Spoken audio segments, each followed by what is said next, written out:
পড়ে শোনাচ্ছি জহির রায়হানের লেখা ছোট গল্প অতি পরিচিত। অসংখ্য বই পুস্তকে সাজানো ট্রলির বাবার লাইব্রেরি দেখে অবাক হলো আসলাম। সত্যি বাসায় এত বড় একখানা লাইব্রেরি আছে, ট্রলি তো কথা ভুলেও কোনোদিন বলেনি তাকে। একটু হাসলেন ট্রলির বাবা, বললেন, দৈনিক কমপক্ষে ঘন্টা আটেক এখানেই কাটে আমার। রীতিমতো একটা নেশা হয়ে গেছে, কেবল পড়া পড়া আর পড়া। জীবনটাই বই পড়েই কাটালাম। লিলেনের শার্ট আর ট্রপিক্যালির প্যান্ট পরা সৌম্যকান্তি ভদ্রলোক, যুগল ভুরুজোড়ার নিচে তীক্ষ্ণ একজোড়া চোখ, কপালে বার্ধক্যের জ্যামিতিক রেখা। কেন জানি প্রথম সাক্ষাতেই ভদ্রলোকের প্রতি একটা গভীর শ্রদ্ধা জন্মে গেল আসলামের। মেহগুনি কাঠের রঙিন সেলফ থেকে মরক্কো লেদারে বাধাই মাসিক মাহে নয়ের বাৎসরিক সংকলনখানা নামিয়ে নিয়ে পাতা উল্টাতে উল্টাতে ভদ্রলোক আবার বললেন, কিন্তু একটা কথা কি যেন আসলাম, এদেশে শিক্ষার কোনো কদর নেই। শিক্ষা আছে যে কদর থাকবে?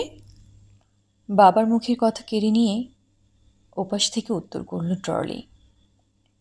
ট্রলির সাথে আসলামের পরিচয় আজকের নয়, বছরখানিক আগের। ভার্সিটির লনে প্রথম পরিচয়ের মুহূর্তে কোনো এক মন্ত্রীর নাম উল্লেখ করে ট্রলি বলেছিল, আমি তার ভাগ্নি। মন্ত্রীর ভাগ্নি? মানে আপনার মামা মিনিস্টার? প্রথমটা অল্প একটু অবাক হয়েছিল বইকি আসলাম। সরু ঠোঁটের উপর লিপস্টিকের ডগাটা নিখুঁতভাবে বুলিয়ে নিয়ে ট্রলি বলেছিল, জি হ্যাঁ, আমার এক মামা মিনিস্টার আর এক মামা অ্যাম্বাসেডর। মামা যার মিনিস্টার, দুনিয়া তার তামার মতোই উজ্জ্বল বলে জানতো আসলাম। তাই বলেছিল, আপনার বাবাও কি তাহলে? না না, ওসব মন্ত্রীগিরির মধ্যে বাবা নেই, তিনি আমদানি রপ্তানি ব্যবসা করেন, ট্রলি বলেছিল। বাবা ব্যবসা করেন, মামা মিনিস্টার। সত্যি কেন জানি সেদিন বড্ড ভালো লেগেছিল ট্রলিকে। ফিনফিনে বাতাসের ভেতরে বাগানে বেড়াতে বেড়াতে ট্রলির বাবা বললেন, জানো আসলাম, এই যে বাড়ি গাড়ি আর ধন দৌলত দেখছো, এসব কিছু স্রেফ ব্রেন দিয়েই আয় করা। ভাষাটা দ্রষ্টব্য না হলেও ঠিক বোঝা গেল না। কপালে বিস্ময়ের ঢেউ তুলে আসলাম তাকালো ট্রলি আর তার বাবার দিকে। মুখ টিপে হাসল ট্রলি, হাসলেন ট্রলির বাবা। দিনটা ছিল রোববার। আরাম কেদারায় হেলান দিয়ে বসে বসে কি একটা মার্কিনী পত্রিকার পাতা উল্টাচ্ছিল ট্রলি। সামনে গিয়ে দাঁড়াতেই কৈফিয়তের সুরে প্রশ্ন করল, এতদিন আসনি যে? আসবো কেমন করে বলো? তোমরা মামা যে ঘর থেকেই বেরোতে দিলেন না এ কদিনে। তার মানে? 144 আর কারফিউ। ও, ভুরুজোড়া নেচে উঠল ট্রলের।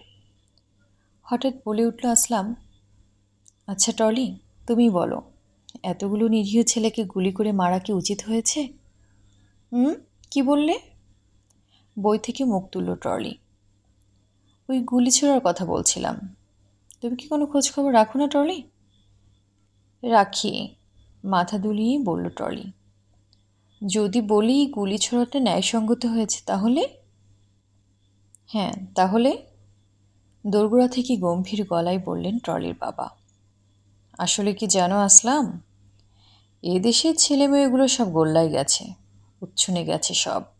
নইলে ইসলামী ভাষা ছেড়ে দিয়ে ওই কুফুরি ভাষার জন্য এত মাতামাতি কেন? কথা তখনও শেষ হয়নি ট্রলির বাবার। ইসলামী দেশে ইসলামী ভাষায় রাষ্ট্রভাষা হবে এতে কোনো সন্দেহ নাই। টেবিলে একটা প্রচণ্ড ঘুষি পড়ল তার। দেখো আসলাম, আমি যা কিছু বলি থরো স্টাডি করেই বলি। আমি বলছি তোমায়, অনেক স্টাডি করেই আমি দেখেছি বাংলা ভাষার নিজস্ব ঐতিহ্য বলতে কিছুই নেই। একেবারে thing not a single farthing. বাবার সাথে তাল মিলিয়ে বলল ট্রলি। প্রতিবাদী কি বলতে যাচ্ছিল আসলাম, থামিয়ে দিল সে। হয়েছে, থাক, চুপ করো।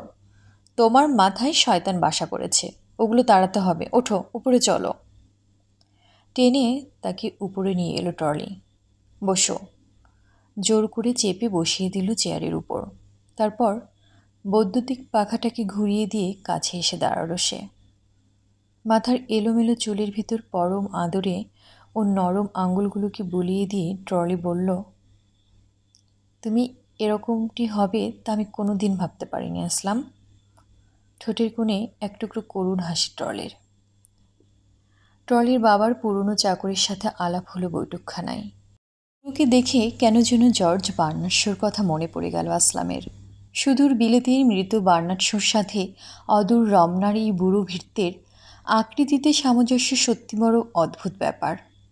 কৌতূহল বশেই হয়তো জিজ্ঞেস করে বসলো আসলাম, কতদিন আছো এখানে? তা সাহেব অনেক দিন। বুড়ো হেসে বলল, সেই যুদ্ধের আমল থেকে। বলো কি হে, সে তো বছর দশেকেরও বেশি। হ্যাঁ সাহেব, বছর দশকের মধ্যেই প্রায়। বুড়ো বলল, তখন কিন্তু এদের অবস্থা অত ভালো ছিল না। কলকাতায় সার্কুলার রোডের উপর রেশনের দোকান ছিল একটা। গলাটাকে একটু খাকড়ে নিল বুড়ো। এখন যা কিছু দেখলেন, এসব তো পাকিস্তান হবার পরেই। কথাটা শেষ করতে পারল না সে।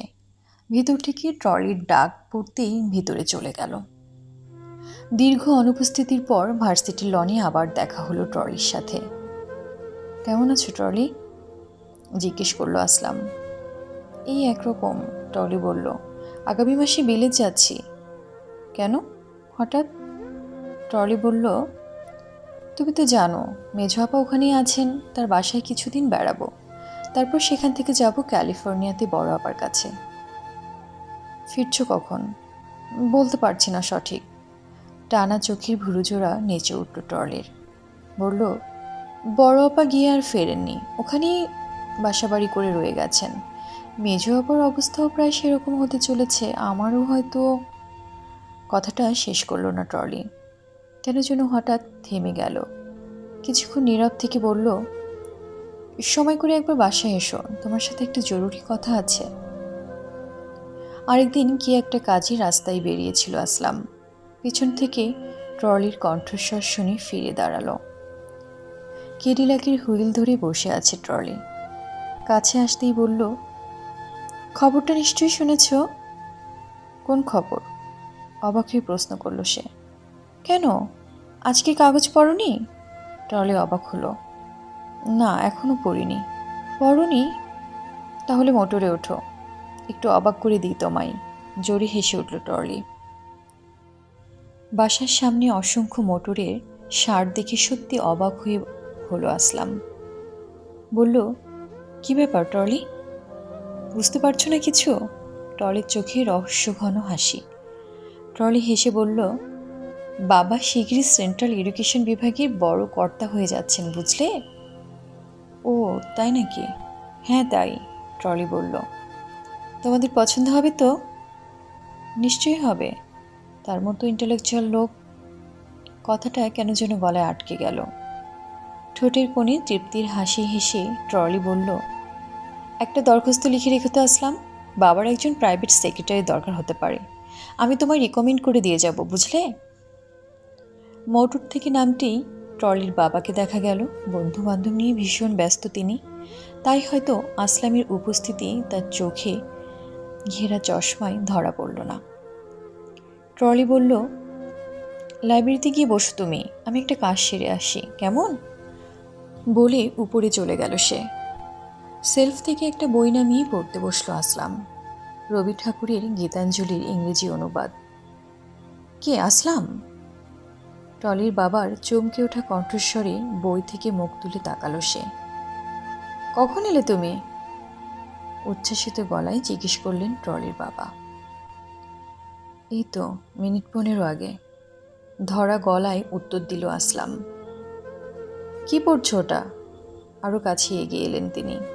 তারপর বইটার উপর ঝুঁকে পড়ে বললেন, ও গীতাঞ্জলি, এ নাইস নাইস বুক। প্রশংসায় পঞ্চমুখ হয়ে উঠলেন দেশের ভাবী শিক্ষাকর্তা ট্রলির বাবা।